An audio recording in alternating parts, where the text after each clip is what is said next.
Evening, kids, and welcome to the Chris Salcedo Show here on Newsmax TV. Some of you may be tempted to believe that left-wing extremism isn't a threat to you, in particular the woke movement. The majority of this audience has the good sense to steer clear of leftist idiocy. Thus, you may be tempted to believe that cancerous cancel culture is no big threat to you. You may want to rethink that position. Wokeism, an existential threat to America. That's our focus in tonight's preamble. The simple truth, the people in charge of the United States right now, our government, they hate this country. The cancel culture, wokeism, the 1619 Project, critical race theory, or whatever Marxist extremism comes next. It's all designed to usher in the fall of the United States and the rise of a totalitarian one-world order. America has been a thorn in the side of this movement for centuries, so long as we were united on the basic American concepts embodied in the U.S. Constitution, that is. But Socialist Democrats have declared war on our founding principles, falsely calling them racist and pushing for a government-centered replacement, a replacement that does away with the Bill of Rights and the rule of law. The socialists are aided in their quest by a corrupt news media, willing to overlook or cover up the harm being done to this country. One of the biggest policy failures currently harming America is the multiple border crises occurring at the southern border. The Team Biden continues to allow illegal immigration into the United States at an unprecedented rate. The facilities used to process waves of illegal aliens have become hotbeds of crime and rape against children. Current estimates show that over 2 million illegal aliens will come into the United States this year alone. Biden has committed the U.S. taxpayers to picking up the tab for the care, feeding, educating, and housing of these illegal aliens. His team is also working hard to make sure Americans don't know where in the United States these aliens are being sent. It is my belief that no majority in the United States voted for the billions of dollars that Biden's policies will take out of our families' budgets to pay for his illegal alien importation scheme. At least one agency is looking into Biden and his awarding of a no-bid contract to spend $87 million taxpayer dollars to house illegal aliens in hotels in Arizona and Texas. While Biden and his merry band of Marxist-Leninists work to import millions of foreign nationals illegally over the border, Biden is working just as tirelessly to deliver for Vladimir Putin's Russia. You may remember the first day of the Biden administration. He was in office. He killed the Keystone XL pipeline. That action immediately killed over 11,000 American jobs. And since then, thousands of other jobs that have actually been lost in industries that supported the Keystone XL pipeline. Biden claimed he killed the project to save Earth from a fabricated climate crisis. Yet Biden, just last week, lifted sanctions to allow Russia to complete the Nord Stream 2 pipeline. Apparently, Canadian and American oil is bad, and Russian oil is good for the climate. The White House had no good answer after being called to the carpet for their mixed messaging. First, we're hardly letting any country or other countries build Nord Stream 2. When the president took office, 95% of this pipeline was built.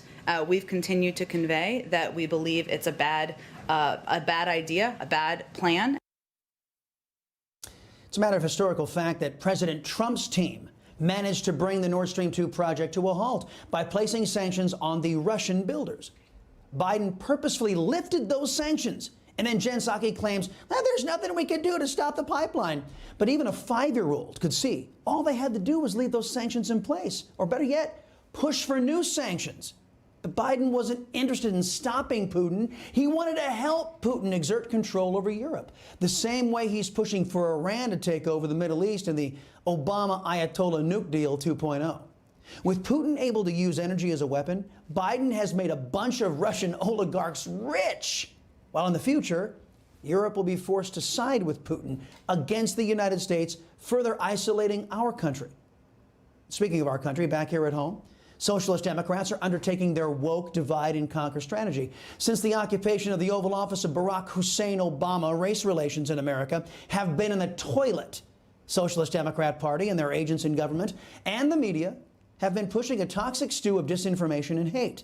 The Democrats have pushed to demonize and defund the police. The Democrats have pushed and instituted the teaching of critical race theory in government-run schools. And the Squad has led the anti-Semitic charge against Israel. Chuck Schumer and Nancy Pelosi have teamed up with Bernie Sanders, AOC, Rashida MF Tlaib, and Ilhan Omar to put the American people at each other's throats. Last week, we told you how woke culture is promoting social experimentation in the United States military. While foreign enemies laugh and promote their militaries as aggressive defenders of their countries.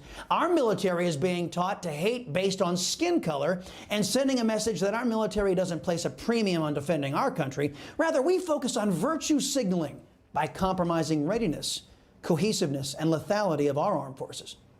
The leaders of the Democrat Party's squad, through their harmful anti-Semitic rhetoric, have inspired waves of attacks against Jews in America, as their devotees sing the praises of radicalized Islamic terrorists in our streets. Joe Biden's party has declared racism against whites is okay. Chicago Mayor Lori Lightfoot proudly proclaiming that she would not grant interviews to white reporters. No major news organization decried her racism. Only Tulsi Gabbard, former Democrat congresswoman, had the courage to condemn Lightfoot. No words of condemnation were uttered by AOC, Ilhan Omar, Cory Booker, Val Demings, Nancy Pelosi, Chuck Schumer, or any other socialist of note. Hating whitey is apparently okay in the socialists' America. And they do it all with the blessings of the majority of the biased press, a press that's now greenlighting racism and anti-Semitism. So what's the message here? The message is, just because you don't buy into wokeism doesn't mean it can't hurt you. In fact, we ignore this destructive left-wing extremist concoction at our own peril. The good news is, the majority of America isn't dedicated to hate. The bad news is, the majority of the Democrat Socialist Party is. They have long ago abandoned what unites this country. Quick, somebody nudge the Republican Party awake. They seem blissfully unaware of what Democrats have devolved into. Hey, I'm Rob Finnerty. Thanks for watching. If you enjoyed this video, please join the conversation in the comments below. Don't forget to subscribe, too. Hit the bell icon to be alerted to breaking news. And remember, there's a whole lot more on Newsmax TV, America's fastest growing cable news network. Newsmax TV, where real news for real people.